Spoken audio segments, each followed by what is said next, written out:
दोस्तों, आज का सवाल है तलाक के बाद दोबारा शादी कब की जा सकती है। यह सवाल बहुत ही कॉमन है और कई लोग इसमें गलती कर बैठते हैं। इसलिए इसे बहुत सरल शब्दों में उदाहरण के साथ आज समझेंगे।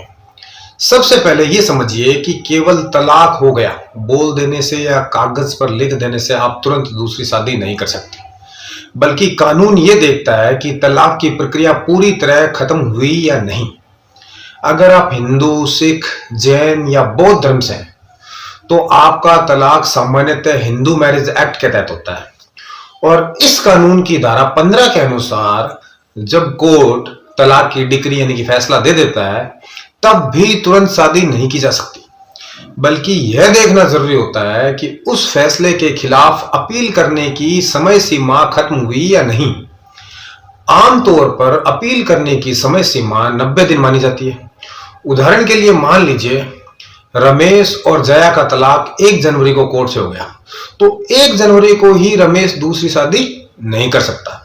उसे लगभग 90 दिन इंतजार करना होगा, क्योंकि इस दौरान जया चाहे तो हाई कोर्ट में अपील कर सकती है। अगर 90 दिन तक कोई अपील दाखिल नहीं हुई, तो उसके बाद रमेश कानूनी रूप से दूसरी शादी कर सकता है। लेकिन अगर 60वें दिन जया ने अपील कर दी, तो अब रमेश को अपील का फैसला आने तक इंतजार करना पड़ेगा। अगर वह अपील लंबित रहते हुए शादी कर लेता है, तो बाद में उसकी शादी को अवैध घोषित किया जा सकता है और उस पर द्विविवाह विवाह यानी कि आईपीसी 494 का केस भी बन सकता है। अब अगर बात करें मुस्लिम कानून की, तो यहां स्थिति थोड़ी अलग है। मुस्लिम पुरुष और महिला के लिए नियम अलग अलग तरीके से लागू होते हैं।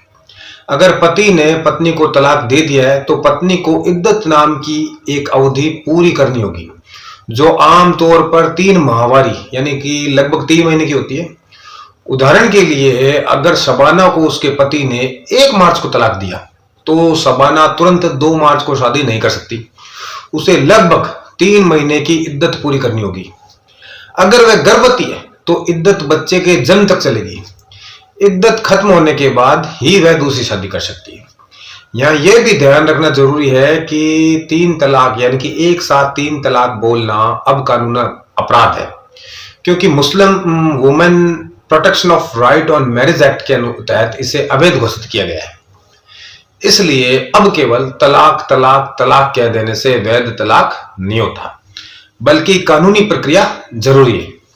अब यदि किसी का विवाह स्पेशल मैरिज एक्ट के तहत हुआ था, यानी कि अलग अलग धर्म के लोगों ने कोर्ट मैरिज की थी, तो तलाक के बाद भी वही नियम लागू होगा कि अपील की अवधि समाप्त होनी चाहिए। उदाहरण के लिए अजय और मरियम मुस्लिम है, अजय हिंदू है, ने स्पेशल मैरिज एक्ट के तहत शादी की और बाद में तलाक ले लिया, तो तलाक की डिक्री के बाद लगभग 90 दिन तक इंतजार करना सुरक्षित है, ताकि अपील की संभावनाएं खत्म हो जाए। ईसाई धर्म के लोगों के लिए तलाक सामान्यतः इंडियन डिवोर्स एक्ट के तहत होता है और वहां भी नियम यही है कि डिक्री अंतिम होनी चाहिए और अपील की अवधि समाप्त होनी चाहिए। अब इसे और आसान उदाहरण से समझिए। मान लीजिए किसी व्यक्ति को 10 जून को तलाक की डिक्री मिली, वह बहुत खुश है और 20 जून को दूसरी शादी तय कर लेता है। लेकिन अगर उसकी पूर्व पत्नी 15 जुलाई को अपील कर देती है, तो मामला फिर से कोर्ट में चला जाएगा। अगर इस बीच उसने शादी कर ली, तो नई शादी कानूनी विवाद में फंस सकती है। इसलिए समझदारी यही है कि तलाक के बाद कम से कम 90 दिन इंतजार करें और यह भी कोर्ट से या वकील से पक्का कर लें कि कोई अपील दाखिल तो नहीं हुई। कई लोग ये गलती करते हैं कि फैमिली कोर्ट से मौखिक जानकारी लेकर शादी कर लेते हैं, लेकिन सही तरीका यह है कि तलाक की प्रमाणित प्रति लें, केस की स्थिति ऑनलाइन या कोर्ट से चेक करें और अपने वकील से भी एकदम पूछकर कंफर्म करें।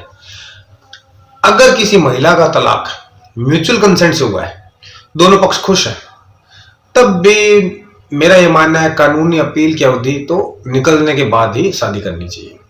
हालांकि कई मामलों में सुप्रीम कोर्ट ने यह कहा है कि यदि दोनों पक्षों ने स्पष्ट रूप से कहा है कि वे अपील नहीं करेंगे और शादी करना चाहते हैं, तो भी व्यवहारिक रूप से 90 दिन का इंतजार करना जरूरी नहीं माना गया है। लेकिन सुरक्षित जो तरीका है वो यही है कि समय सीमा यानी कि अपील की समय सीमा है वो पूरी हो जाए, उसके बाद ही शादी करनी चाहिए। अब एक बहुत ही महत्वपूर्ण बात है, अगर कोई व्यक्ति अपील अवधि खत्म होने से पहले शादी कर लेता है और बाद में अपील में तलाक की डिक्री रद्द हो जाती है, तो पहली शादी फिर से जीवित हो जाएगी और दूसरी शादी अवैध हो जाएगी। ऐसी स्थिति में ना केवल वैवाहिक विवाद उत्पन्न हो जाएंगे बल्कि आपराधिक मामला भी आपके खिलाफ बन सकता है। इसलिए जल्दबाजी बिल्कुल नहीं करनी चाहिए।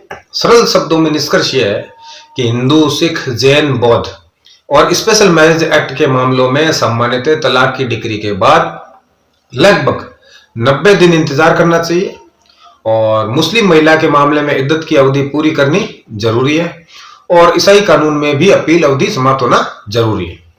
हर धर्म और कानून में मूल सिद्धांत यही है कि पहली शादी कानूनी रूप से पूरी तरह समाप्त हो जाए और उसके खिलाफ कोई मामला लंबित ना हो, तभी दूसरी शादी करनी चाहिए।